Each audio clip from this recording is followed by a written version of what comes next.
आप सबका स्वागत है आपके अपने YouTube channel the concept a path for success में।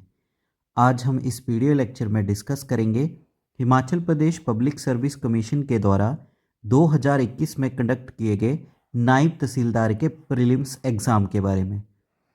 इस वीडियो लेक्चर में हम इस एग्ज़ाम का पार्ट 1 डिस्कस करेंगे, जहां पे हम हर एक क्वेश्चन की कंप्लीट एनालिसिस करेंगे और साथ में आपको क्वेश्चन का आंसर भी प्रोवाइड कराएंगे। चलिए शुरू करते हैं important and interesting video lecture. पहला प्रश्न है आपके पास, चंबा के राजा किस वंशावली से संबंध रखते थे? ए ऑप्शन राजपूतों के शूर्य वंशावली, बी ऑप्शन राजपूतों की चंद्र वंशावली, सी ऑप्शन राजपूतों की अग्नि वंशावली, डी ऑप्शन नागवंशी। सही आंसर है इसका A option Suryavanshi lineage of Rajput. राजपूतों के शूर्य वंशावली से संबंध रखते थे चंबा के राजा। दूसरा प्रश्न है आपके पास, रेवेन्यू ट्रेनिंग इंस्टीट्यूट हिमाचल में कहाँ पे स्थित है? A option Dharamshala district Kangra, B option Jogindernagar district Mandi, C option Manali district Kullu, D option Fairlawns Mashobra district Shimla. सही आंसर है Jogindernagar district Mandi, B is the correct answer. तीसरा प्रश्न है आपके पास, हिमाचल में कृषि फसल बरस है वो कब तक मनाया जाता है? ए ऑप्शन सेम कैलेंडर जनवरी से दिसंबर, B option same financial year April से मार्च तक, सी ऑप्शन जुलाई से जून, डी ऑप्शन जो है नक्षत्र वर्ष मई से अप्रैल। इसका सही आंसर है भारत में कृषि फसल वर्ष मनाया जाता है जुलाई से June, C is the correct answer. Fourth question है आपके पास, HP tenancy and land reforms act 1972 की कौन सी धारा एक ऐसे व्यक्ति को हिमाचल प्रदेश की कृषक नहीं है के पक्ष में भूमि जो है वो ट्रांसफर करने के ऊपर रिस्ट्रिक्शन लगवाता है? A option section 118, B option section 119, C option section 120, D option section 121।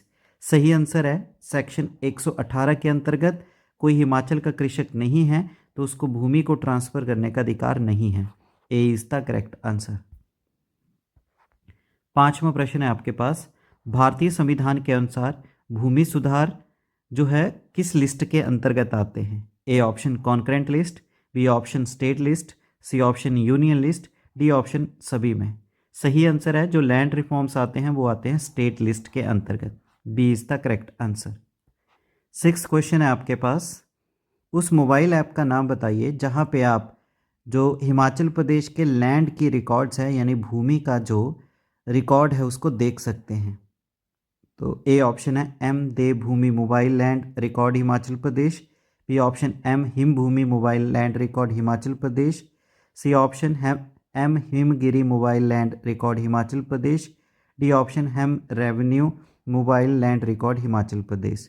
सही आंसर है लैंड रिकॉर्ड को देखने के लिए ऐप का नाम है M Devbhoomi mobile land record Himachal Pradesh, A is the correct answer. सातवां प्रश्न है आपके पास, अटल आशीर्वाद योजना के तहत क्या प्रदान किया जाता है? ए ऑप्शन मुफ्त का भोजन, बी ऑप्शन मुफ्त gas connection, C option new visitor kit, D option interest free loan. सही आंसर है न्यू विजिटर किट, ये प्रेग्नेंट वुमेन जब भी डिलीवरी करती है उनको दिया जाता है, C is the correct answer. आठवां प्रश्न है आपके पास, 2020 और 21 के वार्षिक ईयर में हिमाचल प्रदेश में फलों का उत्पादन कितना था? तो इसका सही आंसर है उस समय के according 6.24 lakh metric ton, D is the correct answer. अगला प्रश्न है आपके पास, जरार फुक्की जो प्रथा है विवाह की वो मुख्य तौर के हिमाचल प्रदेश के किस जिले में मान्य है? A option Kangra, B option Shimla, C option Solan, D option Kullu. सही आंसर है ये मिलेगी आपको कांगड़ा डिस्ट्रिक्ट के जो अपर एरियाज हैं वहाँ पे, ए इज द करेक्ट आंसर। 10वां प्रश्न है आपके पास, हिमाचल प्रदेश का कौन सा पुलिस स्टेशन जो है वो पहला पुलिस स्टेशन बना है राज्य का जिसको लिंक किया गया है crime and criminal tracking network system के साथ? A option Chhota Shimla police station, B option Sanjauli police station, C option women police station BCS Shimla, D option police station Dharampur. सही आंसर है Sanjauli police station, B is the correct answer. 11वां प्रश्न है आपके पास, sustainable development goals को 2030 तक पूरा करने के लिए हिमाचल प्रदेश का जो डिपार्टमेंट ऑफ फॉरेस्ट है यानी वन विभाग है, उसने फॉरेस्ट कवर को कितना कवर करने पे टारगेट किया है। ए ऑप्शन कुल जियोग्राफिकल एरिया का 50%, बी ऑप्शन कुल जियोग्राफिकल एरिया का 35%, सी ऑप्शन कुल जियोग्राफिकल एरिया का 30%, डी ऑप्शन कुल जियोग्राफिकल एरिया का 40%। सही आंसर है सी ऑप्शन कुल जियोग्राफिकल एरिया का 30%, C is the correct answer. 12वां प्रश्न है आपके पास, एशिया का जो longest high speed test track है नेट्रैक्स, इसके शुभारंभ किया गया पीथमपुर, जो कि हिमाचल प्रदेश के कहाँ, जो कि भारत के किस राज्य में स्थित है। एशिया का सबसे लंबा high speed test track NATRAX, तो ये मिलेगा आपको मध्य प्रदेश राज्य में। ये उस समय का करंट अफेयर है, A is the correct answer. 13वां प्रश्न है आपके पास, किन राज्यों ने संविधान की जो आर्टिकल है 348 क्लॉज 2 के प्रयोग से हाई कोर्ट में हिंदी भाषा के प्रयोग को मान्यता दे दी है, ऑथराइज कर दिया हिंदी लैंग्वेज को। तो वो कौन कौन से राज्य हैं। A option Rajasthan Haryana UP Delhi, B option Haryana MP Jharkhand Chhattisgarh, C option Chhattisgarh UP MP Rajasthan, D option UP MP Bihar Rajasthan. सही आंसर है डी ऑप्शन, वो राज्यों के हाई कोर्ट है UP MP Bihar Rajasthan, D is the correct answer. 14वां प्रश्न है आपके पास, किस भारतीय संविधान के किस अनुच्छेद के अंतर्गत जो है इकोनॉमिक वीकर सेक्शन को रिजर्वेशन दी गई है। तो इसका सही आंसर है आर्टिकल 15 क्लॉज 6 एंड 16 क्लॉज 6 के अंतर्गत, C is the correct answer. 15वां प्रश्न है आपके पास, प्रोजेक्ट जो है bamboo oasis on land in drought, जिसको बोल्ड बोला गया है, ये किस राज्य में प्रारंभ किया गया, शुरू किया गया ये project. A option Rajasthan, B option Gujarat, C option Haryana, D option MP। सही आंसर है राजस्थान में शुरू किया गया BOLD project, A is the correct answer. 16वां प्रश्न है आपके पास, बिराचे नेशनल पार्क जो है आसियान स्टेट के किस देश में स्थित है। A option Vietnam, B option Cambodia, C option Singapore, D option Malaysia. सही आंसर है बिराचे नेशनल पार्क मिलेगा आपको Cambodia, B is the correct answer. 17वां प्रश्न है आपके पास, नॉर्थ साउथ गैस प्रोजेक्ट एक गैस पाइपलाइन एग्रीमेंट है किन दो देशों के बीच में। सही आंसर है ये नॉर्थ साउथ गैस प्रोजेक्ट जो गैस पाइपलाइन एग्रीमेंट है रशिया और पाकिस्तान के बीच में, D is the correct answer. 18वां प्रश्न है आपके पास, इनमें से कौन सा देश जो है वो बिम्स्टेक का मेंबर नहीं है। Bay of Bengal ministerial scientific and technical education council, तो ये बे ऑफ बंगाल के पास जो कंट्रीज़ हैं उनके बारे में है, तो इनसे कौन सा देश है जो इसका मेंबर नहीं है। सही आंसर है मालदीव, जो कि आपको अराबियन सी में मिलेगा, तो बिम्स्टेक का इसका कोई रिलेशन नहीं है, A is the correct answer. 19वां नंबर क्वेश्चन है आपके पास, यूनाइटेड नेशन जनरल जो सेक्रेटरी जनरल है वो किस देश से संबंध रखते हैं। A option Argentina, B option पुर्तगाल, C option Belarus, D option Kazakhstan. तो एंटोनियो गुटेरेस जो कि संबंध रखते हैं पुर्तगाल से, B is the correct answer. 20वां क्वेश्चन है आपके पास, मनुष्य में विश्राम के समय जो है सांस लेने की सामान्य दर कितनी है। तो जब नॉर्मल जो होता है उसमें जो ब्रीदिंग रेट चलता है वो चलता है 15 से 18 पर minute, C is the correct answer. 21 number question है आपके पास, इनमें से कौन सा जो है वो हार्मोन्स को नहीं छोड़ता है, सीक्रेट नहीं करता है। A option thyroid, B option ovary, C option testis, D option spleen. तो हार्मोन्स को नहीं छोड़ते हैं वो है स्प्लीन, यहाँ से हार्मोन का कोई लेना देना नहीं है, D is the correct answer. 22 number question है, इनमें से कौन सा जो है वो सस्पेंशन का उदाहरण है। A option alcohol in water, B option common salt in water, C option barium sulphate in water, D option sucrose in water. सही आंसर है barium sulphate in sulphate in water जो है एग्जाम्पल है suspension का। C is the correct answer. 23 number question है, इनमें से कौन सा जो है वो सेकेंडरी पॉल्यूटेंट है? A option smoke, B option carbon dioxide, C option carbon monoxide, D option fly ash. सही आंसर है स्मोक। धुंध जो है वो सेकेंडरी पॉल्यूटेंट है। A is the correct answer. 24 number question है, इनमें से कौन सा जो है रिप्रेजेंट करता है कि जो डेसिबल लेवल है रस्टिंग ऑफ ट्री, पत्ते का जो नॉर्मल सर्कमस्टांसिस में कितना होता है? जो पत्तों की, पेड़ के पत्तों की सरसराहट से जो एक तरह से नॉइस लेवल होता है डेसिबल में, वो कितना है? तो इसका सही आंसर है 20 dB। B is the correct answer. 25 number question है, चिटगोंग आर्मरी रेट के साथ कौन सा संबंध रखता है? A option Jatin Das, B option Ambika Chakraborty, C option Surya Sen, D option Chandrashekhar Azad. तो चिटगोंग आर्मरी रेट जो कि आयोजित की गई थी 1930 में, चिटगोंग जो वर्तमान समय में बांग्लादेश है वहाँ पे, और इसके लीडर थे Surya Sen. C is the correct answer. 26 number question है, Tagore centre for the study of culture and civilisation जो है वो कहाँ पे स्थित है? A option Kolkata, B option Shimla, C option Chennai, D option Dehradun. तो टैगोर सेंटर मिलेगा आपको कल्चर एंड सिविलाइजेशन की स्टडी के लिए, वो मिलेगा आपको शिमला में। So B is the correct answer. 27 number question है, निम्न में से किस अधिनियम ने विधवाओं के विवाह को वैध बनाया, जो है लीगलाइज किया विडो रीमैरिज को? A option act 15, B option act 17, C option act 3, D option act 21। सही आंसर है act 15। A is the correct answer. 28 number question है, भारतीय संविधान के किस अनुच्छेद में जो है अनुच्छेद के अंतर्गत जो एमपी है उसको रोका जाता है किसी भी ऑफिस ऑफ प्रॉफिट जो है उसको अटेन करने के लिए, यानी लाभकारी पद को ग्रहण करने से रोकते हैं? A option article 102 clause 1 sub clause B, B option article 102 sub clause 1 sub clause C option article 102 clause 1 sub clause A, D option article 102 clause 1 sub clause D. सही आंसर है C is the correct answer, article 102 clause 1 sub clause A.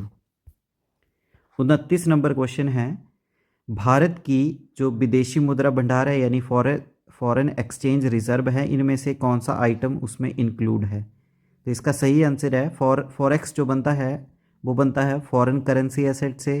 Gold holding कितनी है RBI की, और जो SDR यानी IMF का जो स्पेशल करेंसी है एसडीआर स्पेशल ड्राइंग राइट्स उनसे। So B is the correct answer. 30 number question है, भैंसों की सूरती नस्ल जो है वो मुख्यतः भारत के किस राज्य में पाई जाती है? A option Punjab, B option Haryana, C option Maharashtra, D option Gujarat. सही आंसर है Gujarat. D is the correct answer. 31 question है आपके पास, कर्नाटक का मांड्या शहर किस चीज़ के लिए फेमस है? तो कर्नाटक का मांड्या शहर जो है वो बेसिकली फेमस है शुगर इंडस्ट्री, चीनी उद्योग के लिए। C is the correct answer. 32nd question है आपके पास, संविधान का पार्ट 4 यानी आर्टिकल 36 से 51 जो है, जो कि directive principle of state policy को जो है वो लेके चलते हैं, उनके बारे में वर्णन करते हैं। तो इनमें से कौन से अनुच्छेद हैं जहां पे गांधीयन प्रिंसिपल का वर्णन किया गया है? तो गांधीयन प्रिंसिपल यानी गांधीयन सिद्धांतों का दायरा जो है आर्टिकल 40 बयां करता है, 47 और 48। So B is the correct answer. 33 number question है, गांधी जी के अनुसार संघर्ष संविधान का सबसे बढ़िया मेथड कौन सा है? A option deterrence, B option suppression of conflict, C option diplomacy, D option mutual dialogue and mediation. सही आंसर है कि आपस में बातचीत करो, और मीडिएशन से मतलब कोई बीच में बिचौला लाके उसको सॉल्व करो। D is the correct answer. 34th question है, अहिंसा और ट्रुथ जो है गांधी के ओपिनियन में क्या है? तो गांधी जी के अनुसार अहिंसा और सत्य जो है वो एक ही सिक्के के दो पहलू हैं। So A is the correct answer. 35 number question है, प्रीफिक्स महात्मा जो है गांधी जी के नाम के साथ कब जुड़ा? तो गांधी जी के नाम के साथ महात्मा शब्द जोड़ा गया जब इन्होंने चंपारण सत्याग्रह किया था 1917 में। So A is the correct answer. और ये जो टाइटल दिया गया था, ये दिया गया था रविंद्रनाथ टैगोर जी के द्वारा।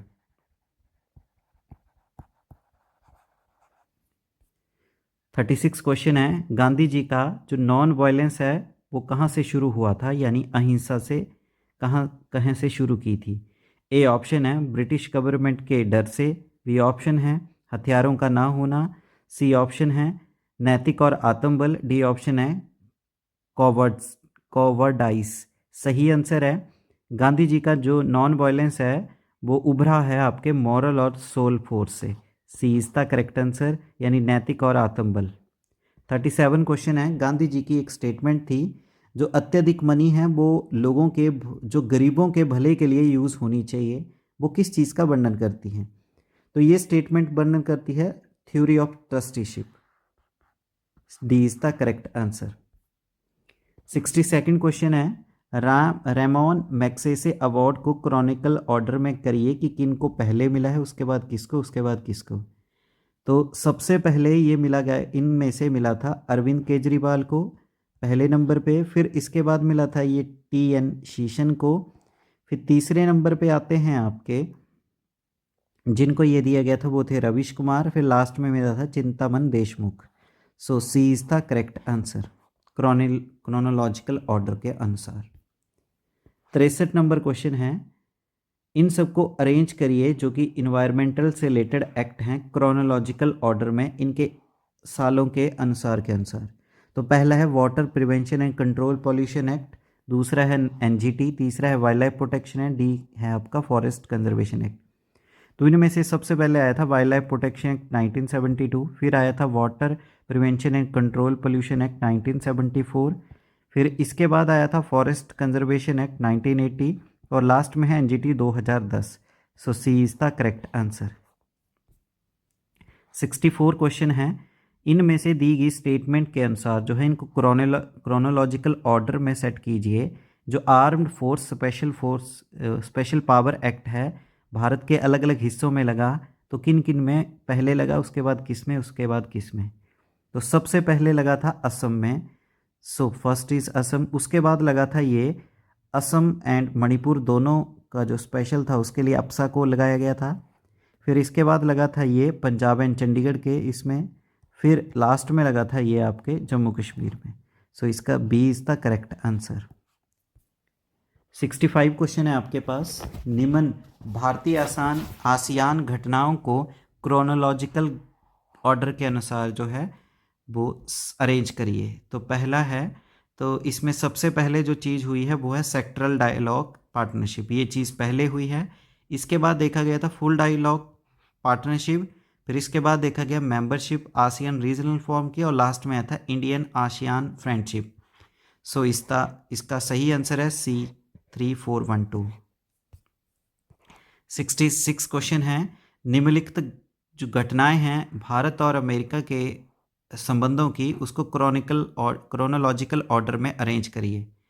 तो इसमें सबसे पहला है किकलाइटर प्रपोजल, जो कि सबसे पहला देखा गया। इसके बाद देखा गया हाई टेक्नोलॉजी कॉपरेशन ग्रुप, फिर इसके बाद देखा गया था next step in strategic partnership, और लास्ट में है Indo US civil nuclear deal. तो इसका D is the correct answer. 67 question है, इंटरनेशनल डेवलपमेंट से रिलेटेड ह्यूमन राइट से रिलेटेड इंटरनेशनल डेवलपमेंट है उसको क्रोनोलॉजिकल ऑर्डर में अरेंज कीजिए। तो इसमें सबसे पहले आता है universal declaration of human rights, ये सबसे पहले है। उसके बाद हुआ था world council of indigenous people, फिर इसके बाद देखा गया वियना डिक्लेरेशन, और लास्ट में था establishment of international criminal court. So A is the correct answer. 68 question है, non proliferation of nuclear weapon treaty जो है NPT बोलते हैं जिसको, इसको क्रॉनिकल ऑर्डर में इसके जो एफर्ट्स थे उसको अरेंज कीजिए। तो सबसे पहले देखा गया था मॉस्को टेस्ट बैन ट्रीटी, फिर उसके बाद देखा गया NPT, फिर उसके बाद देखा गया था इंडेफिनिट एक्सटेंशन, असीमित समय के लिए कर दिया गया, और चौथा था आपका CTBT यानी कॉम्प्रिहेंसिव टेस्ट बैन ट्रीटी। तो इसका सही आंसर है C is the correct answer. 69 question है, हमारे पास निम्नलिखित जो कन्वेक्स लेंसेज की फोकल लेंथ दी गई है, इनको इंक्रीजिंग ऑर्डर उनकी पावर के अनुसार जो है इनको इंक्रीजिंग ऑर्डर में करना है पावर के बेसिस पे। तो जो सबसे ज़्यादा आएगी वो आएगी पावर इसकी, फिर उसके बाद आएगी इससे ज़्यादा देखी जाती है 200 मिलीमीटर की, फिर इसके बाद देखी जाती है 15 की, और इसके बाद आती है ये। So D is the correct answer. 70 question है आपके पास। जो स्पीड है साउंड की, इसको डिक्रीजिंग ऑर्डर में अरेंज करना है, यानी सबसे ज़्यादा, उससे कम, उससे कम, उससे कम। तो सबसे ज़्यादा स्पीड देखी जाती है एल्युमिनियम में, फिर उससे कम देखी जाती है आयरन में, फिर उससे कम वाटर में, और सबसे कम आती है एयर में। So C is the correct answer. 71 question है, निम्नलिखित घटनाओं को क्रोनोलॉजिकल ऑर्डर में अरेंज करिए। तो जो राइट टू एजुकेशन एक्ट है वो है 2009 का, तेलंगाना स्टेट बनी थी 2014 में। आरटीआई जो एक्ट है 2005 का है, मनरेगा भी 2005 का है पर इम्प्लीमेंट इसको बाद में किया गया। तो नंबर 1 हुआ है आरटीआई का, उसके बाद आया है नरेगा का, फिर उसके बाद आया है आपका आरटीई का, फिर आता है तेलंगाना का। So B is the correct answer. 72 question है, निम्नलिखित घटनाओं को क्रोनोलॉजिकल ऑर्डर में अरेंज करिए। तो नॉन कॉपरेशन गांधी जी का था 1920 में, खिलाफत था 1919 में, सॉल्ट सत्याग्रह है 1930 में, भारत छोड़ा है 1942 में। So A is the correct answer. 73 question है, निम्नलिखित घटनाओं को क्रोनोलॉजिकल ऑर्डर में सेट कीजिए। तो सबसे पहले हुआ था महल नोबिस प्लानिंग मॉडल, उसके बाद देखा गया था प्लान हॉलीडे, फिर आया था रोलिंग प्लान, फिर लास्ट में था inclusive growth strategy. So C is the correct answer. 74 है, निम्नलिखित घटनाओं को क्रोनोलॉजिकल ऑर्डर में अरेंज करिए। तो नंबर 1 आता है गोल्ड स्टैंडर्ड मैकेनिज्म की इंट्रोडक्शन पहले हुई थी, इसके बाद आए थे एसडीआर स्पेशल ड्राइंग राइट, फिर इसके बाद आए थे यूरो, और लास्ट में था multilateral trading system. So D is the correct answer. 75 question है, करेक्ट सीक्वेंस इन राज्यों का असेंडिंग ऑर्डर में सेट कीजिए जहां पे मैंग्रोव वेजिटेशन कवरेज है। तो जो है वो सीक्वेंस में नंबर 1 पे है गोवा, दूसरे पे है आंध्र प्रदेश, तीसरे पे उड़ीसा, चौथे पे वेस्ट बंगाल। तो B is the correct answer. So next question है 76 हमारे पास, दीनदयाल उपाध्याय ग्रामीण कौशल योजना के बारे में कौन सा कथन जो है सत्य है। ए ऑप्शन है, इसको राज्य में इम्प्लीमेंट किया गया है रूरल डेवलपमेंट डिपार्टमेंट के अंतर्गत, बिल्कुल सही स्टेटमेंट है। जो 80% है ट्रेंड कैंडिडेट वो रिप्लेसमेंट चाहते हैं, उनको रिप्लेसमेंट मिलती है अलग अलग सेक्टर में, ये गलत स्टेटमेंट है। इस कोर्स की ड्यूरेशन 3 से 12 महीने हैं, बिल्कुल सही है। कैंडिडेट की पोस्ट प्लेसमेंट ट्रैकिंग इस 2 साल के लिए होती है, ये गलत है। So 1 and 3 statement are correct, A is the correct answer. 77 question है, इनमें से कौन सा जो स्टेटमेंट है वो सही है। पहली है आपके पास, चंद्रताल लेक जो है वो कुंजुम रेत से नीचे के रिज में लाई करती है, बिल्कुल सही स्टेटमेंट है। दूसरा है बारदोनसर लेक जो है दोडरा कबारा और सांगला के बीच में है, जो है बिल्कुल सही स्टेटमेंट है। तीसरी है आपके पास मानतला एक जो लेक है वो सोर्स है तीर्थ रिवर का, गलत है। चौथा है पगोडा स्टाइल टेम्पल पराशर ऋषि ने रेणुका लेक के किनारे बनाया था, गलत है, वो पराशर में ही बनाया गया था। So only 1 and 2 statement is correct, D is the correct answer. 78 number question है, इनमें से कौन सी स्टेटमेंट सही है।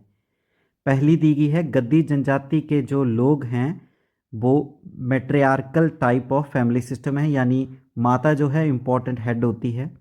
तो ये स्टेटमेंट जो है बिल्कुल गलत है, वो पैट्रियार्कल है, यानी पिता जो है वो प्रधान होते हैं। सेकंड स्टेटमेंट है, गद्दी वुमेन जो है वो लंबे बाल रखती है और जो है आभूषण पसंद करती है, बिल्कुल सही स्टेटमेंट है। तीसरा, गद्दी ट्राइब जो है वो डेड बॉडीज़ को दफनाते हैं, बिल्कुल गलत, वो जलाते हैं, डी है आपके पास। चौथी स्टेटमेंट है, गद्दी जो है अपने भाईचारे में शादी नहीं करते हैं, बिल्कुल सही स्टेटमेंट है। सो 2nd and 4th is correct, तो इसके according A is the correct answer. 79 है, इनमें से कौन सी स्टेटमेंट सही है। तो इसके अकॉर्डिंग जो है जो अडम्बर है वो मोस्ट प्रोमिनेंट ट्राइब थी पुराने हिमाचल में, जहाँ जहाँ पे बिच फाइंड्स, जहाँ पे एक डिटेल रेफरेंस दिया गया है महाभारत में। सो ए इज पहली स्टेटमेंट सही है। दूसरी बोली गई है औडंबर जो है रिपब्लिक पब्लिश हुआ था कांगड़ा रीजन में, बिल्कुल यह भी स्टेटमेंट सही है। मुगलों एम्पायर अकबर के समय 1801 तक चंबा जो था वो मुगल का हिस्सा था, बिल्कुल गलत स्टेटमेंट है। चौथा है सिख आर्मी ने कुल्लू को ऊपर अटैक किया 1817 में और ये सिख के कंट्रोल आया, सॉरी सिखों ने कंट्रोल किया कुल्लू पे 1817 में और ये सिखों के अधीन आई, ये भी गलत स्टेटमेंट है, 1817 नहीं है। So first and second statement is correct, A is the correct answer. Last question है आपके पास पार्ट 1 का, इनमें से कौन सी स्टेटमेंट सही है। पहली दी गई है रेणुका जो है, रेणुका मेला जो है वो रेणुका लेक के किनारे होता है, बिल्कुल सही बात है। ज्वालामुखी मेला साल में एक बार होता है, गलत बात है, ये 2 बार होता है। लबी मेला जो है मोस्ट एंशियंट ट्रेड है, सबसे 400 साल पुराना है, तो बिल्कुल सही स्टेटमेंट है। और मिंजर जो है सीजनल फेयर है, मंडी का नहीं भाई चंबा का है। So 4 statement is incorrect, first and third are correct, so B is the correct answer. तो इस तरह से इस वीडियो लेक्चर में हमने डिस्कस किया प्रीवियस ईयर क्वेश्चन पेपर नायब तहसीलदार प्रीलिम्स 2021 के पार्ट 1 के बारे में। नेक्स्ट वीडियो लेक्चर में हम पार्ट 2 देखेंगे, उसकी कंप्लीट एनालिसिस। उम्मीद है वीडियो लेक्चर आपके लिए काफ़ी हेल्पफुल रहा है। वीडियो लेक्चर को लाइक करें, ज़्यादा से ज़्यादा अपना वैल्यूएबल कमेंट करें और इस वीडियो लेक्चर को शेयर करें। आपके अपने YouTube channel the concept a path for success को शेयर करें एंड सब्सक्राइब करें। Thank you. जय हिंद, जय भारत, जय हिमाचल।